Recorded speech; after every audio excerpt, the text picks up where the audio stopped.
हजारों साल पहले की बात है। यह जमीन बिल्कुल वीरान थी। ना इंसान, ना शहर, ना आबादियाँ। सिर्फ एक ही मखलूक यहाँ आबाद थी। वो थे जिन्नात। जिन्नात के कबीले जमीन के कोने कोने में फैले हुए थे, मगर उनके दरमियान हमेशा लड़ाइयाँ, झगड़े, फसाद और खुरेजी जारी रहती थी। पूरी जमीन मैदान जंग बन चुकी थी। यह मंजर अल्लाह रब्बुल इज्जत की बारगाह में पेश हुआ तो अल्लाह ताला ने फैसला फरमाया जमीन को इस फसाद से पाक कर दिया जाए। फरिश्तों को हुक्म दिया गया, वो बड़े बड़े लश्करों की सूरत में जमीन पर उतरने लगे और जिन्नात पर जबरदस्त हमला कर दिया। जिन्नात ने मुकाबला करने की कोशिश तो की, मगर अल्लाह के हुक्म के सामने वो बेबस हो चुके थे। इस हमले में बेशुमार जिन्नात हलाक हुए और जो बच गए वो पहाड़ों, जंगलों और दूर दराज जजीरों में छुप गए। इन्हीं जिन्नात में एक निहायत ही नेक और इबादत गुजार जिन था, जिसका नाम था अजाजील। अजाजील बाकी जिन्नों से मुख्तलिफ था। वो फसाद से बिल्कुल अलग रहता और दिन रात इबादत करता रहता था। जब फरिश्ते जिन्नात के खिलाफ लड़ने आए तो अजील ने खुलकर फरिश्तों का साथ दिया। फरिश्ते उसकी इबादत और इलाज से बहुत इम्प्रेस हुए। जब जंग खत्म हुई तो वो उसे अपने साथ आसमानों पर ले गए। अब अजील फरिश्तों की महफिलों में रहने लगा। वक्त के साथ साथ उसका इल्म और इबादत में मकाम बढ़ता चला गया, हत्ता कि अल्लाह ताला के यहाँ उसका दर्जा बहुत बुलंद हो गया। मगर इसी दौरान उसके दिल में एक खामोश ख्वाहिश ने जगह बनाना शुरू की। काश जमीन की खिलाफत मुझे अता हो जाए। वक्त गुजरता जा रहा था। फिर एक दिन अल्लाह रब्बुल इज्जत की तरफ से एक ऐलान हुआ, एक ऐसा ऐलान जो सब कुछ बदल देने वाला था। अल्लाह ताला ने इरशाद फरमाया, मैं जमीन में अपना एक खलीफा बनाने वाला हूँ। तमाम मखलूकात में हलचल मच गई। सबके जहन में यही सवाल था कि जमीन पर अल्लाह का नायब कौन होगा। फरिश्ते जमीन पर इससे पहले जिन्नात का फसाद देख चुके थे, तो उन्होंने हैरान होकर अल्लाह रब्बुल इज्जत से अर्ज किया, क्या तू जमीन में ऐसे को खलीफा बनाएगा जो फसाद करेगा और खून बहाएगा? हालांकि हम हर वक्त तेरी तस्बीह और पाकी बयान करते हैं। अल्लाह ताला ने इरशाद फरमाया, वो जानता हूँ जो तुम नहीं जानते। दूसरी तरफ अजाजील ये ऐलान सुनते ही बहुत खुश हुआ। वो बहुत कॉन्फिडेंट था कि अल्लाह के यहाँ उसका जो मकाम है, इसलिए अब इस जमीन की खिलाफत तो उसे ही मिलने वाली है। लेकिन फिर एक ऐसा वाक़या हुआ जिसने सबको हैरान कर दिया। अल्लाह ताला ने हजरत इज़राइल अलैहिस्सलाम को हुक्म दिया कि वो जमीन के मुख्तलिफ इलाकों से मिट्टी जमा करें। हजरत इज़राइल अलैहिस्सलाम ने पहाड़ों, मैदानों, रेगिस्तानों और जरखेज जमीनों हर जगह से थोड़ी थोड़ी मिट्टी जमा की। यह मिट्टी मुख्तलिफ रंगों की थी। किसी जगह की मिट्टी नरम थी और किसी की सख्त। इस मिट्टी से अब अल्लाह ताला ने एक नई मखलूक तख्लीक फरमाना शुरू की, इंसान। जब पहले इंसान की तख्लीक मुकम्मल हुई तो उसका नाम रखा गया आदम। फिर अल्लाह ताला ने उनमें रूह फूंकी और यूं इंसानियत की इब्तिदा हो गई। अब तमाम मखलूकात की नजरें हजरत आदम अलैहिस्सलाम पर थी कि उनमें क्या खास बात है, वो कैसे सबसे डिफरेंट है। अब अल्लाह रब्बुल इज्जत ने हजरत आदम अलैहिस्सलाम को खास इल्म अदा करना शुरू किया। ऐसा इल्म जो इससे पहले किसी को भी नहीं दिया गया था, ना फरिश्तों को ना जिन्नात को। अब इस इल्म से मुतालिक इम्तिहान लेने की बारी थी। अल्लाह ताला की तरफ से फरिश्तों और हजरत आदम अलैहिस्सलाम का इम्तिहान लिया गया। फरिश्ते किसी सवाल का जवाब ना दे सके, जबकि हजरत आदम अलैहिस्सलाम ने तमाम सवालों के ठीक ठीक जवाब दे दिए। अब फरिश्तों पर बिल्कुल वाज हो गया कि इंसान उनसे बहुत सुपीरियर है। उन्होंने अल्लाह रब्बुल इज्जत के हुजूर अर्ज किया, या अल्लाह, हम सिर्फ उतना ही जानते हैं जितना तूने हमें सिखाया। बेशक तू ही इल्म वाला, हिकमत वाला है। और फिर वो दिन आ गया जब जमीन की खिलाफत का फैसला किया जाना था। मजलिस में तमाम फरिश्ते और अजाजील भी मौजूद था। अजाजील के दिल में इंसान के खिलाफ हसद की चिंगारी भड़क रही थी, मगर उसे अपनी इबादत पर बहुत नाज था और वो सोच रहा था कि आदम तो बेचारा मिट्टी से बना है और मैं आग से बना हूँ। मैं ही यकीनन अल्लाह के नजदीक अफजल हूँ। खिलाफत तो मुझे ही मिलेगी। और फिर अल्लाह ताला ने अपना फैसला सुना दिया कि जमीन पर उसका खलीफा इंसान होगा। अजाजील पर यह खबर बिजली बनकर गिरी। वो शौक में चला गया। उसकी आंखें गम और गुस्से की वजह से सुर्ख हो रही थी। अब अल्लाह रब्बुल इज्जत ने तमाम फरिश्तों और अजाजील को हुक्म दिया, आदम को सजदा करो। अल्लाह रब्बुल इज्जत के इस हुक्म के साथ ही तमाम फरिश्ते फौरन सजदे में गिर गए, सिवाय अजाजल के। किसी की मजाल ना थी कि अल्लाह के हुक्म का इनकार करे, मगर वह बदबख्त गर्दन अकड़ाए गुस्से और तकब्बुर के साथ खड़ा हुआ था। दरबार खुदावंदी में सन्नाटा छाया हुआ था। अल्लाह ताला ने पूछा, तुझे किस चीज ने रोका कि तू सजदा ना करे? जब मैंने तुझे हुक्म दिया। इब्लीस ने तकब्बुर से जवाब दिया, इससे बेहतर हूँ। तूने मुझे आग से पैदा किया और इसे मिट्टी से। अल्लाह रब्बुल इज्जत ने निहायत जलाल से फरमाया, निकल जा यहाँ से, तुझे यह हक नहीं कि यहाँ तक करे, यकीनन तू जलीलों में से है। अब वो अजाजील इब्लीस बन चुका था, मरदूद और शैतान। मगर बजाय शर्मिंदा होने या तौबा करने के उसने अल्लाह ताला से एक हैरानक दरख्वास्त की, मुझे कयामत तक मोहलत दे दे जिस दिन इंसानों को कब्रों से उठाया जाएगा। अल्लाह रब्बुल इज्जत ने फरमाया, जा तुझे मोहलत दी गई। लेकिन इब्लीस ने वही एक और ऐलान किया जो कि एक चैलेंज था, एक साजिश थी। कहने लगा, अब क्योंकि तूने मुझे गुमराह किया है, इसलिए मैं भी कसम खाता हूँ कि इन इंसानों की घात लगाकर तेरे सीधे रास्ते पर बैठा रहूंगा। फिर मैं इन पर चारों तरफ से हमले करूंगा, इनके सामने से भी और इनके पीछे से भी और उनके दाएं तरफ से भी और इनके बाएं तरफ से भी, और तू इनमें से अक्सर लोगों को शुक्रगुजार नहीं पाएगा। अल्लाह रब्बुल इज्जत ने निहायत जलाल से फरमाया, निकल जा यहाँ से जलील, और मुर्दार होकर इनमें से जो तेरे पीछे चलेगा वो भी तेरा साथी होगा, और मैं तुम सबसे जहन्नुम को भर दूंगा। यूं इब्लीस इंतहाई जलील होकर बारगाह खुदाबंदी से निकल गया। वो गुस्से और इंतकाम की आग में जल रहा था। उसे सबसे ज्यादा गुस्सा इंसान पर था, जिसकी वजह से वह अल्लाह रब्बुल इज्जत की मजलिस से निकाला जा चुका था। अब हजरत आदम अलैहिस्सलाम का असल इम्तिहान शुरू होने वाला था। इंसान और शैतान का मुकाबला शुरू होने वाला था। हजरत आदम अलैहिस्सलाम जन्नत में रहने लगे। वहाँ हर तरह की नेमतें थी, लेकिन फिर भी वो अकेला महसूस करते थे। उन्हें तन्हाई का एहसास होता था। अल्लाह रब्बुल इज्जत ने उनकी तन्हाई दूर करने के लिए उनकी जौजा हजरत हव्वा अलैहिस्सलाम को पैदा फरमाया। वो उनकी साथी बनी। अब हजरत आदम और हजरत हव्वा दोनों खुशी से जन्नत में रहने लगे। अल्लाह रब्बुल इज्जत ने फरमाया, ए आदम, तुम और तुम्हारी बीवी जन्नत में रहो, जहाँ से चाहो खाओ पियो, खुशी से रहो, मगर एक दरख्त के करीब मत जाना, वरना तुम जालिमों में से हो जाओगे। जन्नत में हर तरफ नेमतें थी, आराम था, सुकून था।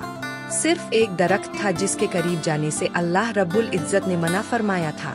मगर शैतान जो पहले ही जन्नत से निकाला जा चुका था, हजरत आदम अलैहिस्सलाम से हसद और बोस में जल रहा था।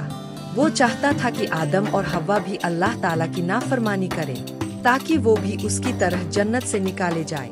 इसीलिए वो चुपके आया और हजरत आदम और हव्वा के दिलों में वसवसे डालने शुरू कर दिए। वो उनसे कहने लगा, तुम्हें जन्नत के हर दरख्त से खाने की इजाजत है, लेकिन क्या तुमने कभी सोचा है कि इस एक दरख्त से क्यों रोका गया? आखिर क्या वजह है? फिर उसने झूठ बोलकर कहा, तुम्हें रोका इसलिए गया है कि अगर तुमने इस दरख्त का फल खा लिया तो तुम्हें हमेशा की जिंदगी मिल जाएगी, तुम फरिश्ते बन जाओगे, तुम्हें कभी मौत नहीं आएगी। यह दरख्त तो शजरे खुलत है, यानी हमेशा की जिंदगी देने वाला दरख्त। इब्लीस ने बड़ी नरमी, चालाकी और झूठी कस्मों के साथ यह जाहिर किया कि वो उनका खैर खाए। वो बार बार कहता रहा, मैं तुम दोनों का भला चाहता हूँ, मेरी बात मानो, इस दरख्त का फल खा लो, देखना तुम्हें क्या मकाम हासिल होता है। हजरत आदम और हव्वा ने कभी झूठ सुना ही नहीं था और न कभी किसी को अल्लाह की झूठी कसम खाते देखा था। तो बिलिखिर वो धोखा खा गए और उस दरख्त का फल खा लिया। बस यही वो लम्हा था जिसने सब कुछ बदल दिया। अल्लाह ताला का हुक्म टूट चुका था। जैसे ही उन्होंने फल खाया, फौरन जन्नत का नूरानी लिबास उनके जिस्मों पर से गायब हो गया और वो घबराकर जन्नत के पत्तों से खुद को छुपाने लगे। उन पर एकदम शर्मिंदगी की छा गई। अल्लाह ताला ने हजरत आदम को पुकारा, क्या मैंने तुम्हें इस तरफ से मना ना किया था और यह ना कहा था कि शैतान तुम दोनों का खुला दुश्मन है? दोनों ने जब अल्लाह की पुकार सुनी, तुम्हारे खौफ के काम उठे। हजरत आदम और हजरत हव्वा अलैहिस्सलाम बहुत गमगीन थे कि उनसे क्या गुनाह हो गया, कैसे वो शैतान के धोखे में आ गए। उन्हें समझ नहीं आ रही थी कि अल्लाह रब्बुल इज्जत से माफी कैसे मांगे, मगर अल्लाह की करीम जात को उनकी हालत पर रहम आ गया और अल्लाह ताला ने खुद उन्हें एक खास दुआ सिखा दी। रबना तमना अनफ्स नासरीन, हमारे रब, हमने अपनी जानों पर जुल्म किया, अगर तू हमें ना बख्शे और हम पर रहम ना करे तो हम यकीनन खसारे वालों में से हो जाएंगे। हजरत आदम और अम्मा हव्वा ने यह दुआ मांगना शुरू की तो अल्लाह ताला ने उनकी तौबा कबूल कर ली और यूं तौबा का दरवाजा हमेशा के लिए खुल गया। फिर अल्लाह ताला ने फरमाया, अब तुम सब इंसान और शैतान जमीन पर उतर जाओ, तुम एक दूसरे के दुश्मन होगे। वहाँ तुम्हें एक वक्त मुकर्रर तक ठहरना है और वहाँ जिंदगी गुजारनी है। हजरत आदम और हजरत हव्वा को जन्नत से उतारकर इस जमीन पर भेज दिया गया। यही वो जगह थी जहाँ उनका और उनकी आने वाली नस्लों का इम्तिहान लिया जाना था, जहाँ इंसान और शैतान की एक मुसलसल जंग रहनी थी। इस जमीन पर तो सब मुख्तलिफ था। इधर आकर उन्हें पहली बार भूख का एहसास हुआ, पहली बार खेती बाड़ी की, रोटी पकाई और तब जाकर पेट भरा। हजरत इब्न अब्बास रज अल्लाह ताला अन्हु फरमाते हैं कि जमीन पर उतरने के बाद हजरत जिब्राइल अलैहिस्सलाम हजरत आदम अलैहिस्सलाम के पास आए। उनके साथ गंदुम के 7 दाने भी थे। हजरत आदम ने पूछा, जिब्राइल यह क्या चीज है? हजरत जिब्रील अलैहिस्सलाम ने जवाब दिया, यह उसी दरख्त का फल है जिसके बारे में आपको मना किया गया था, लेकिन आपने वो खा लिया था। हजरत आदम ने फरमाया, अब मैं इन दानों का क्या करूं? हजरत जिब्रील ने कहा, इन्हें जमीन में बो दीजिए। हजरत आदम ने उन दानों को जमीन में बो दिया। यह दाने बहुत वजनी और बड़े थे, दुनिया के आम दानों से कहीं ज्यादा। कुछ अरसे बाद वो दाने उगाए। हजरत आदम ने फसल काटी, दाने साफ किए, फिर उन्हें पीसा, आटा गंदा और रोटी बनाई। यूं हजरत आदम अलैहिस्सलाम ने जमीन पर मेहनत करके खाना खाने का तरीका सीखा। इसी तरह हजरत आदम अलैहिस्सलाम का पहला लिबास भी हजरत जिब्राइल अलैहिस्सलाम की मदद से तैयार हुआ। वो भेड़ की ऊन से बना था। पहले उन्होंने ऊन काटी, फिर चरखे पर धागा बनाया। फिर हजरत आदम अलैहिस्सलाम ने अपने लिए एक जुब्बा और हजरत हव्वा के लिए कमीज और ओढ़नी तैयार की। और यूं इस जमीन पर इंसानियत का आगाज हुआ। आदम अलैहिस्सलाम के जमीन पर आते ही इब्लीस ने भी अपनी चालें शुरू कर दी। उसका पहला वार हजरत आदम के बेटे काबिल पर हुआ। उसने काबिल के दिल में हसद डाल दिया। यह हसद इतना बड़ा कि काबिल ने अपने ही भाई हाबिल को कत्ल कर दिया। यह था इंसानी तारीख का सबसे पहला कत्ल। यह एक बहुत बड़ा गुनाह था, मगर इब्लीस जानता था कि एक गुनाह ऐसा है जो कत्ल से भी कहीं ज्यादा खतरनाक है। एक ऐसा गुनाह जिसकी अल्लाह के यहाँ कभी माफी नहीं, और वो है शर्क। इब्लीस का असल टारगेट यही था कि ज्यादा से ज्यादा इंसानों को शर्क में फंसा दे, और आखिरकार उसे यह मौका मिल गया। ये हजरत नूह अलैहिस्सलाम से भी पहले का जमाना था। उस दौर में 5 बहुत नेक बुजुर्ग थे, जिनके नाम थे वसुवा, यऊस, यऊक और नजर। इन बुजुर्गों ने इबादत के लिए मसाजिद बनाई हुई थी, जिनमें खुद भी इबादत करते और लोगों को भी अल्लाह की तरफ बुलाते। लोग भी उनसे बहुत मोहब्बत करते थे। वक्त गुजरता रहा और एक एक करके वो 5 बुजुर्ग इस दुनिया से रुखसत हो गए। अब लोग बहुत ही गमजदा हुए।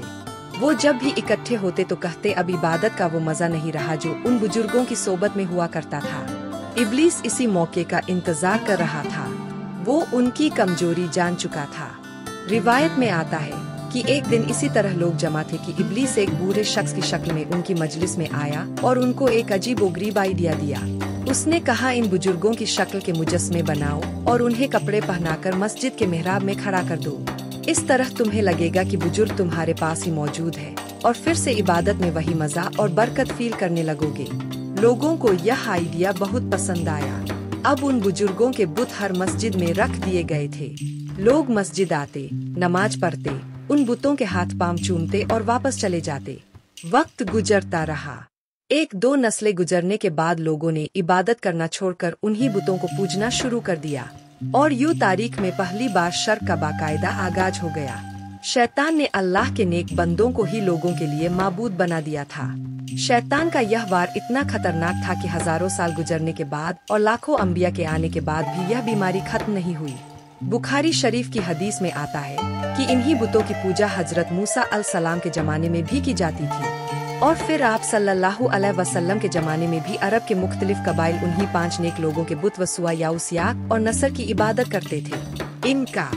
इनका जिक्र अल्लाह रब्बुल इज्जत ने कुरान पाक में भी किया है। आज भी इंडिया और दुनिया के बहुत से इलाकों में इसी तरह के बुतों की पूजा की जाती है। इब्लीस हजारों साल से लोगों को गुमराह कर रहा है, और हदीस से पता चलता है कि इस काम में वो अकेला नहीं बल्कि उसने पूरी ऑर्गेनाइजेशन बना रखी है। एक ऐसा सीक्रेट सिस्टम जो हम इंसानों को नजर नहीं आता।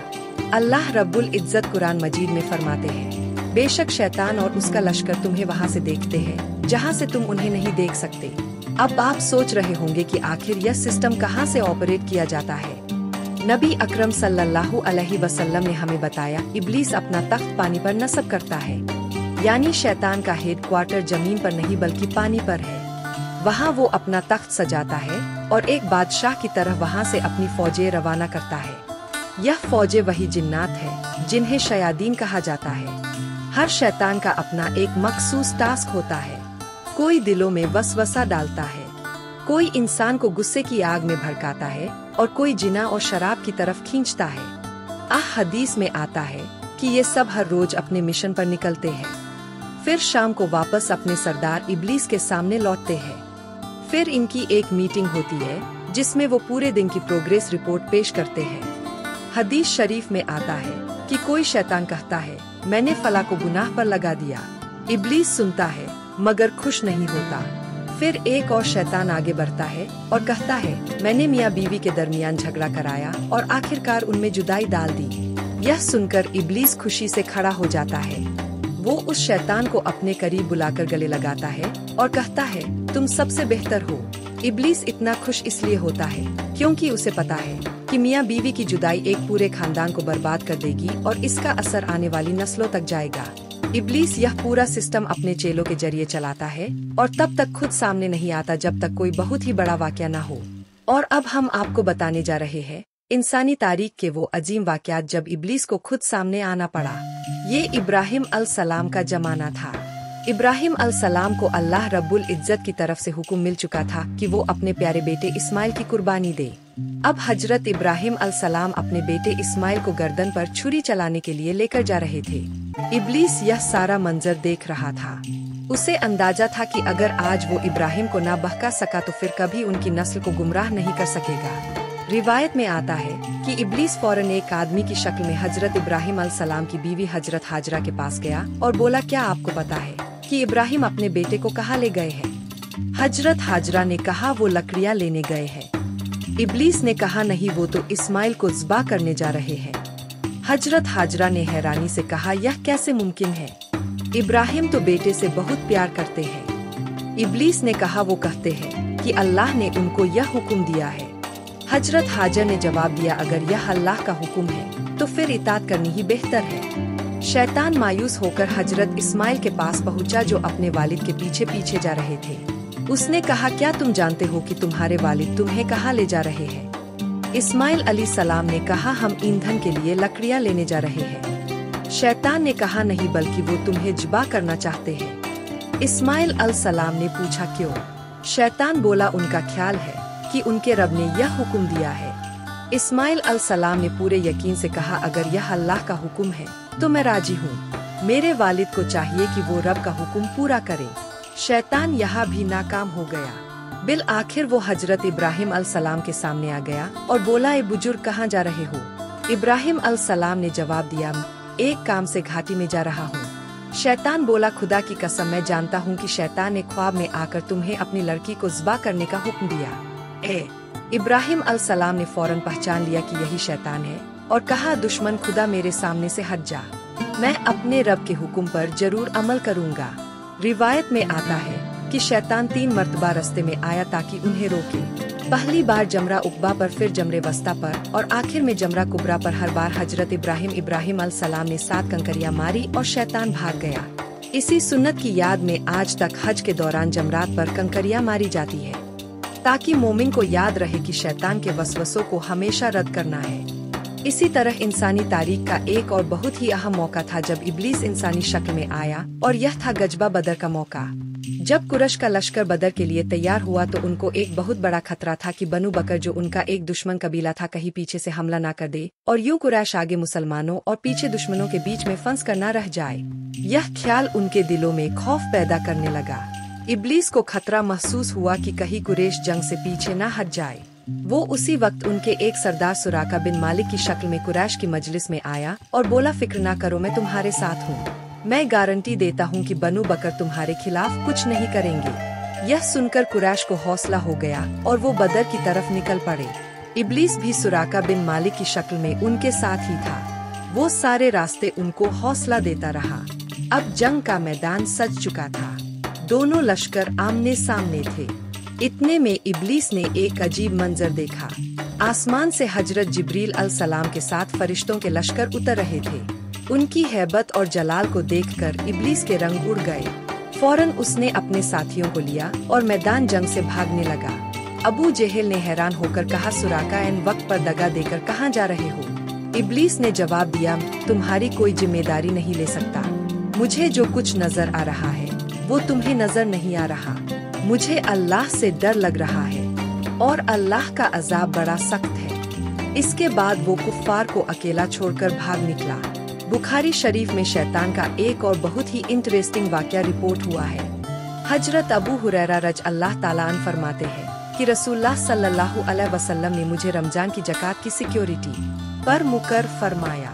रात हुई तो एक शख्स अचानक आया और गले में से मुट्ठियां भरप कर उठाने लगा। मैंने फौरन उसे पकड़ लिया और कहा, अल्लाह की कसम, तुझे रसूलुल्लाह सल्लल्लाहु अलैहि वसल्लम के पास ले जाऊंगा।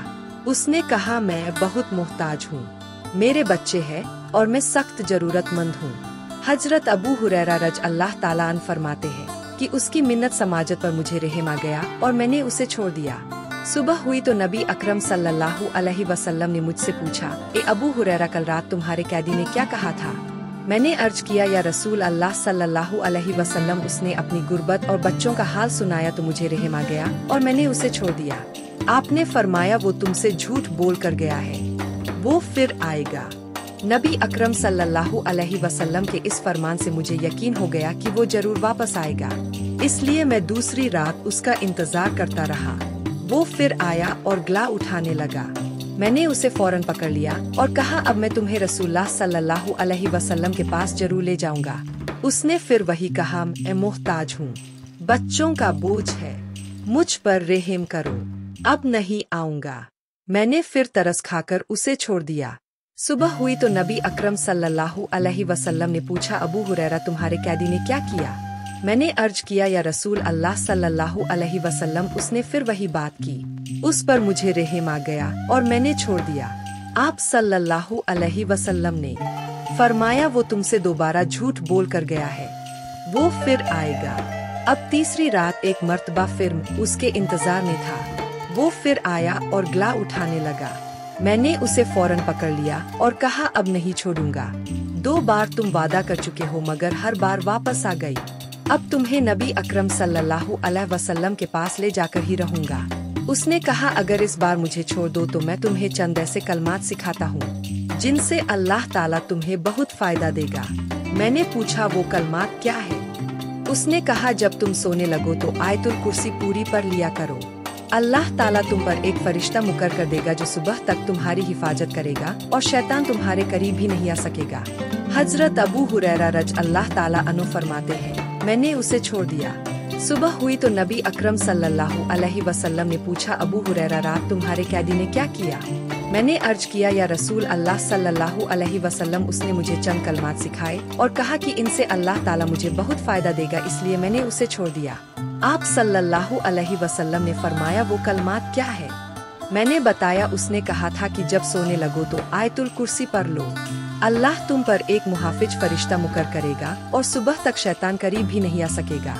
नबी अकरम सल्लल्लाहु अलैहि वसल्लम ने फरमाया, अगरचे वो झूठा है मगर इस बार उसने सच कहा। ए अबू हुरैरा, तुम जानते हो कि 3 रातों से तुम्हारा मामला किसके साथ था? मैंने अर्ज किया, नहीं या रसूल अल्लाह सल्लल्लाहु अलैहि वसल्लम। आपने फरमाया, वो शैतान था। हदीस मुबारका में आता है कि कयामत के दिन जब अल्लाह ताला सब लोगों को एक जगह जमा करेगा और फैसले शुरू होंगे तो हर तरफ खौफ और घबराहट फैली होगी। मोमिन कहेंगे, हमारा हिसाब हो रहा है, अब हमारे लिए कौन सिफारिश करेगा? वो सिफारिश के लिए सबसे पहले हजरत आदम अलैहिस्सलाम के पास जाएंगे, फिर हजरत नूह अलैहिस्सलाम, हजरत इब्राहिम अलैहिस्सलाम, हजरत मूसा अलैहिस्सलाम और आखिर में हजरत ईसा अलैहिस्सलाम के पास तमाम अंबिया सिफारिश से माजिरत कर लेंगे। हजरत ईसा अलैहिस्सलाम फरमाएंगे, तुम नबी उम्मी नबी अकरम सल्लल्लाहु अलैहि वसल्लम के पास जाओ, सिफारिश का हक सिर्फ उन्हीं को दिया गया है। फिर सब लोग नबी अकरम सल्लल्लाहु अलैहि वसल्लम के पास आएंगे। अल्लाह ताला आपको इजाजत देगा कि आप सिफारिश करें। उसी वक्त आपकी मजलिस से एक ऐसी खुशबू फैलेगी जो दुनिया में कभी किसी ने ना सूंघी होगी। आप सल्लल्लाहु अलैहि वसल्लम रब के हुजूर खड़े होंगे। आपका पूरा वजूद नूर से चमक रहा होगा, सर से पांव तक रोशनी ही रोशनी। आप सल्लल्लाहु अलैहि वसल्लम अल्लाह के हुजूर सिफारिश करेंगे और अल्लाह ताला आपकी सिफारिश कबूल फरमा लेगा। यह मंजर देखकर काफिर कहेंगे मोमिनों को तो सिफारिश करने वाला मिल गया, चलो हम भी किसी को सिफारिशी बना ले। फिर वो आपस में कहेंगे हमारा तो सिर्फ एक ही लीडर था, इब्लीस आखिर हमें बहकाया भी उसी ने था, चलो उसी से सिफारिश मांगते हैं। फिर वो इब्लीस के पास जाएंगे और कहेंगे मोमिनों के लिए तो मोहम्मद सिफारिश कर रहे हैं, तू भी हमारे लिए कुछ कर दे। इब्लीस खड़ा होगा तो उसके इर्द गिर्द से ऐसी बदबू फैलेगी जो किसी ने कभी ना सूंघी होगी। फिर वह जो जवाब देगा अल्लाह रब्बुल इज्जत ने उसे कुरान में भी बयान किया है। वह कहेगा हकीकत यह है कि अल्लाह ने तुमसे सच्चा वादा किया था और मैंने तुमसे वादा किया तो उसकी खिलाफ वर्जी की, और मुझे तुम पर इससे ज्यादा कोई इख्तियार हासिल नहीं था कि मैंने तुम्हें अल्लाह की नाफरमानी की दावत दी तो तुमने मेरी बात मान ली। लिहाजा अब मुझे मलामत ना करो बल्कि खुद अपने आप को मलामत करो। ना तुम्हारी फरियाद पर मैं तुम्हारी मदद कर सकता हूँ और ना मेरी फरियाद पर तुम मेरी मदद कर सकते हो। तुमने इससे पहले मुझे अल्लाह का जो शरीक मान लिया था, आज मैंने इससे इनकार कर दिया है। जिन लोगों ने यह जुल्म किया था उनके हिस्से में तो अब दर्दनाक अजाब है। यह वो लम्हा होगा जब इंसानों को समझ आ जाएगी कि शैतान ने उन पर जबरदस्ती नहीं की, उसने सिर्फ गुनाह की दावत दी थी। असल फैसला हमेशा इंसान का अपना था और फिर शैतान और उसके मानने वाले सब जहन्नुम की तरफ ले जाएंगे। अल्लाह इन आओजिका संगीत शयान वजिका रबीरू नामीन या रब आलमीन। अगर आपको यह वीडियो पसंद आई है तो वीडियो को ज्यादा से ज्यादा लाइक और शेयर कीजिए ताकि और भी लोग शैतान की चालों और उसके हमलों से खुद को बचा सके। मिलते हैं बहुत जल्द एक नई वीडियो के साथ।